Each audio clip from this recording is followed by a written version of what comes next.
Karibu sana mtazamaji wa Zone Media, tujuzane yote ambayo yanajiri kwa wakati huu katika anga za kimataifa. Rais wa Marekani Donald Trump anasema kwamba Waziri Mkuu wa Israel Benjamin Netanyahu atafanya chochote kile ambacho atakachomtaka kuhusu Irani.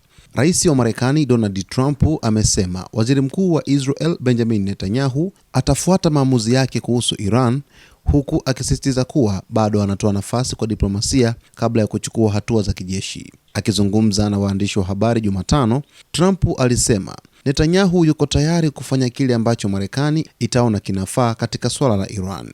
Atafanya chochote nitakachotaka afanye. Yeye ni mtu mzuri sana na alikuwa waziri mkuu wakati wa vita, alisema Trump.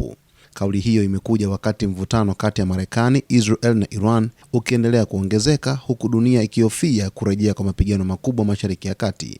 Trump pia alimkingia kifua Netanyahu dhidi ya ukosoaji anaokumbana nao nchini Israel kuhusiana na kesi za rushwa zinazomkabili. Kwa maoni yangu, hatendewi haki nchini Israel, alisema Trump.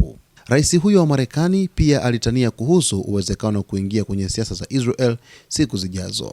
Labda baada ya haya nitakwenda Israel kugombea waziri mkuu, alisema kwa mzaha, kabla ya kuongeza kuwa anaungwa mkono kwa 99% nchini humo.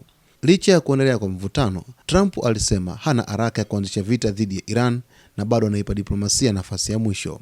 Tunatoa nafasi hii moja, sina haraka, alisema Trump. Trump alidai kuwa hivi karibuni alisimamisha shambulio la kijeshi dhidi ya Iran ambalo lilikuwa limebakiza saa moja tu kuanza baada ya washirika wa Ghuba kushauri Marekani kuipa diplomasia nafasi nyingine. Hata hivyo, alisisitiza kuwa mgogoro huo unaweza kumalizika kwa haraka ikiwa mazungumzo yatafanikiwa.